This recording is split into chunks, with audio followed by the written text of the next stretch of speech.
Yo, what's up, gentle people? Just rolling out a bit to start what I call Madness Sunday. And of course, we start today off with Boruto episode 232, reaction review. What's up, everyone? Sanjae Uchiha here, friendly neighborhood Uchiha.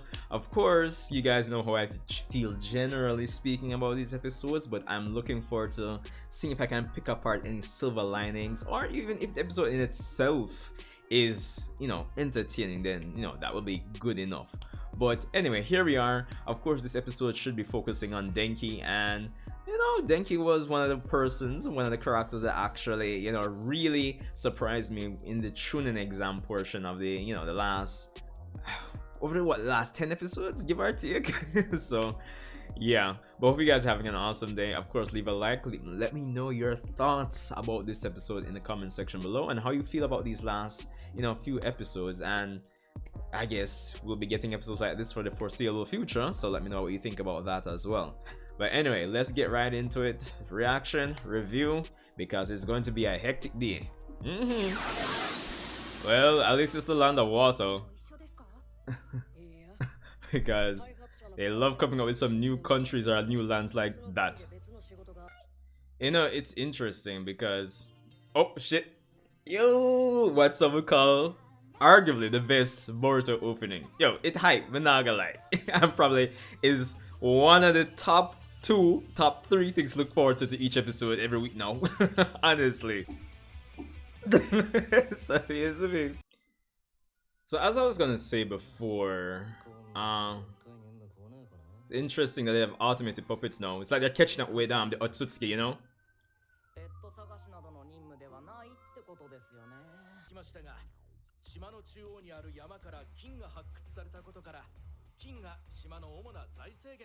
Man, them says screw the fishing, we got gold, bitches. Bombards. Dog, is that it? The Konoha Station 6 controller? Yeah. Dog, come on. Or is it the Konoha box, the K box? Wait, no, K box K. Oh, God.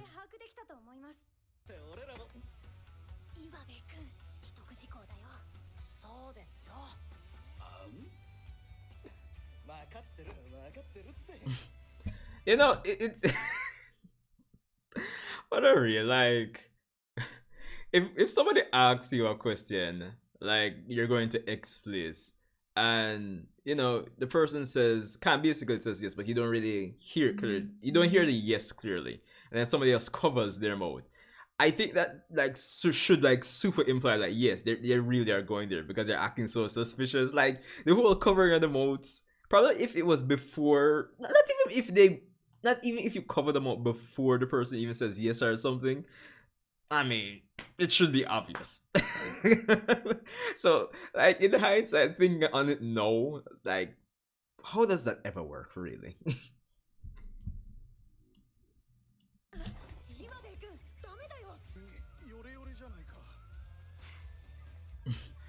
Boy, rough one, Denki still.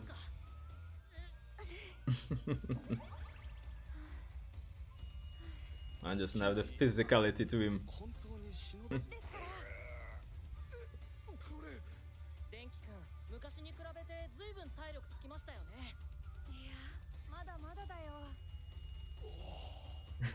I guess I take back what I said.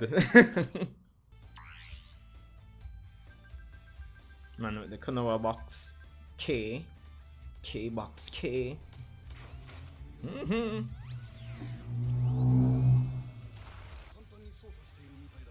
Alright, so obviously with most things in the Boruto era kinda reminiscent of our modern day lives in real life. Of course, introducing automated puppets. Well, this is going to be my assumption, especially based on those 2 characters' reaction to everything a while ago. It's like the issue of, yo, are these things gonna put us out of a job, or that's the question. No, that's what I'm assuming is going to be the issue with some of these guys. But let's see.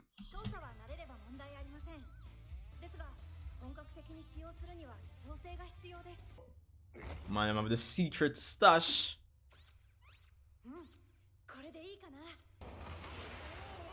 Oh, jeez,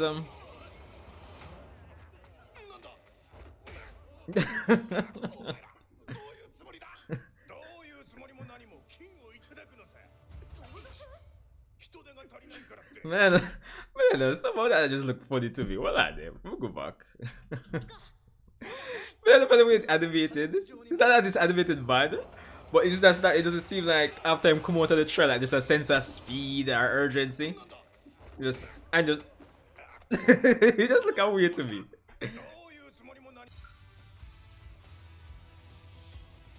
Man, I mean, they all have the escape boat and everything ready. It's serious.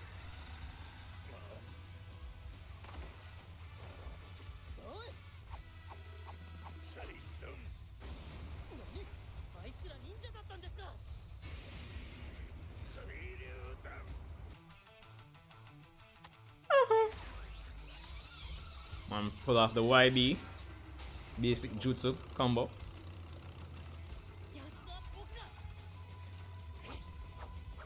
In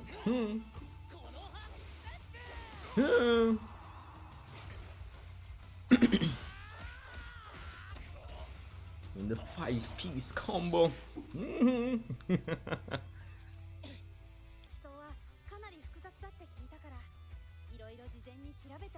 Ah, makes sense, man. Stay up studying and things.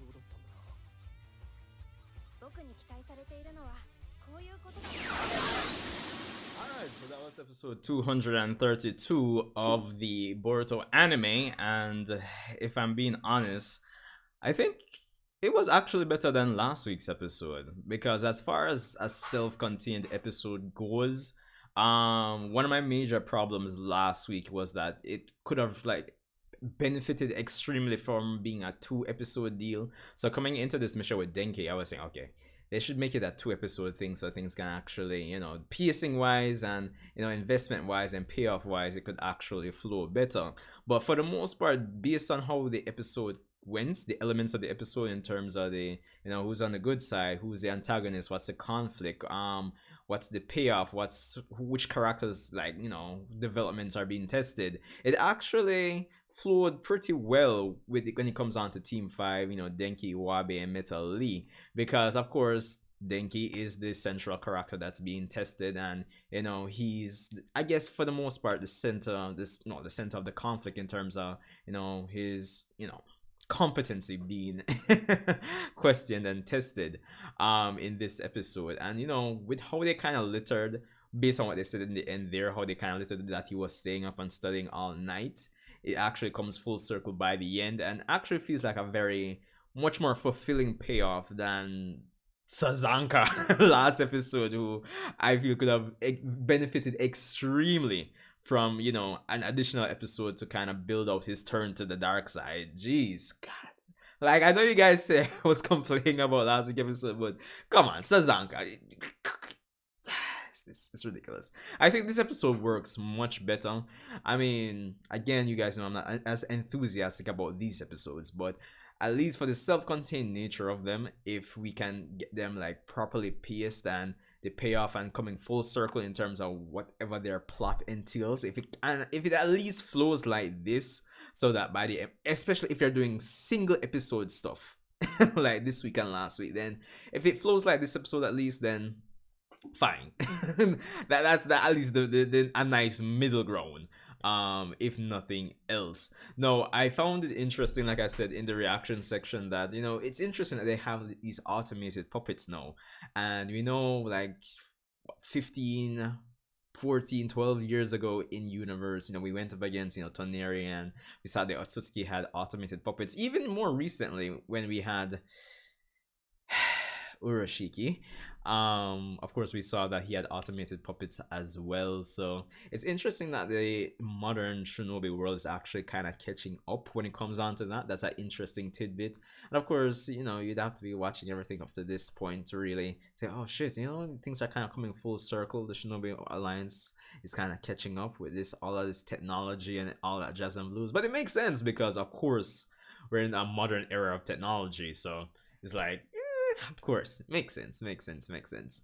Um, Thank you. Another interesting, tidbit about the episode as well. Um, it was interesting to see that the fully grown adults couldn't lift the puppets, the container carrying the puppet, but Denki could. Kind of gives you a hint in terms of how strong shinobi are in comparison to like a regular civilian. I thought that was like an interesting tidbit because if this man can, even though he was struggling going up the path, this man couldn't lift it at all. So it's like, yo, it really gives you a nice tidbit in terms of how strong shinobi are, at least in comparison to a regular full grown adult, but a regular civilian. So that was interesting. I found, of course, Denki, as I said, was the center of the, I guess, the character based conflict in this episode, where of course persons are, he has expectations that he wants to live up to. I thought that was interesting. I thought they were going to go, if it was going to be a 2 episode kind of deal, I would have seen them, I could see them actually going down, exploring that a bit more in terms of Denki's competencies being explored. Him, especially like when it came to the land of water initially, and there was the guy was asking, are you really a ninja? But in hindsight, probably that wouldn't have worked because, of course, we already went through the tuning exam. We already did this whole, am I competent enough? And of course, exploring that kind of, character-based conflict with Denki is all right. Exploring it again in hindsight, like in hindsight of me suggesting them explore that. Crazy, I know. I think it's hard to revisit it, but only like in small doses because again, we've already explored the whole, we've went to the Truman exam. We've seen that he's competent in this era of shinobi that blends in technology in its missions and its culture right now. So that's the thing. And as I said, I think one of the big things about this episode is everybody was in character. Denki not just staying up out of excitement for this first B rank mission, but them playing on his character and him being the mind, the brain of the team, essentially him playing about playing upon that factor of his character and having him study the geography of the area, which resulted in him being the one to save them all by coming up with the plan to actually escape the tunnels. Perfect sense. Perfect sense. So in that sense, the episode was actually decent. It was alright for the most part. I still find it funny how when the guy was kidnapping the head of the mine, something about the animation that seemed like it lacked the sense of urgency just made it look funny to me. All in all, art and animation, art was alright, animation was alright, nothing to shout home about. But all in all, definitely a better experience, I'd say, compared to last week's episode. So let's see. I haven't fully watched the preview, but it does seem like Kawaki is going to be the next episode. And if nothing else, the Kawaki episodes in these, anime only stretch of episodes have proven to actually be pretty, entertaining, to say the least. Pretty immersive. So at least next week, I'm looking forward to it for the most part. Sanjae Uchiha. Hope you guys have an awesome day, and I'll see you in the next video for today.